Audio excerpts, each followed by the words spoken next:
Good morning, this is Becca with livingourbeststory.com. Darren has woken me up at 6 o'clock in the morning on a Saturday to attend the Austin area Beekeeper seminar. So we're going to take you for the ride and see what we learned today. See you soon.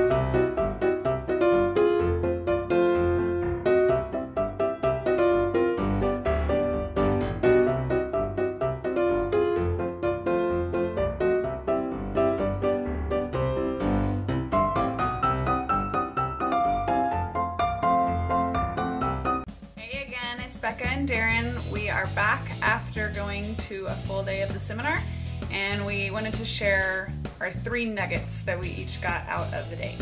My first nugget is the term queen right, which means that the queen in the hive is happy, healthy, producing brood, and all is well with her. I learned that if you're working with a top bar hive or a hive in general without frames, just the bars on the top, you need to have the hive very level. The bees have a huge sense to gravity and will draw their combs exactly perpendicular to level ground, and if your hive isn't level, then your comb will be drawn at an angle and you can't get them out of the box, or they'll be all wonky. So my second little nugget was that the queen produces either a drone or a worker bee, and a drone will be produced if the cell is larger, and the worker bee will be produced if the cell is smaller. Nugget number 2, that the bee swarms, although that seems to be a word with a negative connotation, the swarms are actually very docile, and the reason for that being that they've already split off, they don't have any assets to protect like the honey or the nectar or anything like that.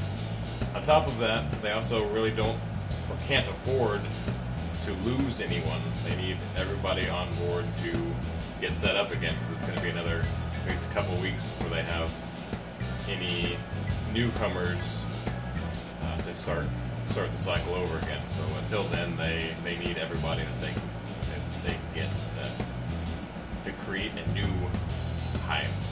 So my last little tidbit was the thing that I thought was most interesting about bees. I learned their communication style. So for example, when the foragers go out and look for food, they'll come back to the hive and they will do a dance.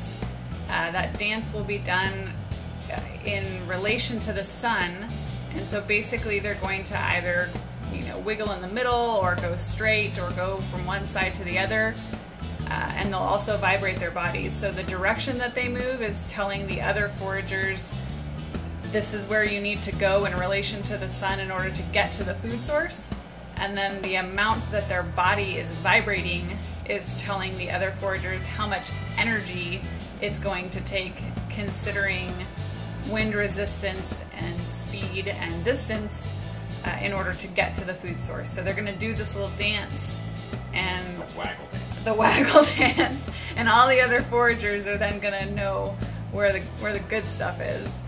And also, when they've swarmed and they're looking for a new place to go, the scouts will go out and look for good places, and if they find one, they'll come back and they'll do a little dance to tell the other bees where they think they should go.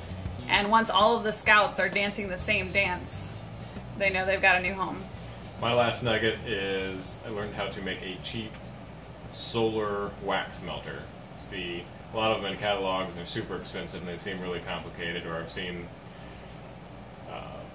plans online how to build them, but this one was super simple, super cheap. You can build it with an ice chest or a foam cooler as the base for it. Line it with aluminum foil, and you can put your wax on top of some sort of filter media, be it paper towel or cheesecloth, and that's suspended over a Pyrex dish or a metal baking tin, something of that nature. You want to make sure you put a little bit of water in that dish so that when the wax melts through the filter media and into the dish, that you can actually get it out of there. Without the water, then it kind of really sticks and you may end up Once you've got all that set up, then you cover the entire contraption with a sheet of glass. And you can put it out in the sun for a few hours and everything will melt. You'll have all the debris that was in the wax from, I don't know, bee poop and other things will all be on the paper towel or the filter media, and then that can be used for starting your smoker for the bees, or it can just be discarded, and then you've got that clean wax to make products with, be it a lotion bar or just wax stores for other things.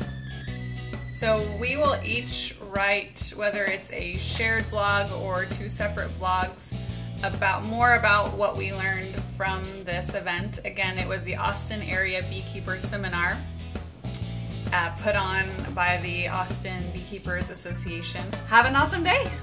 Bye. Cheers.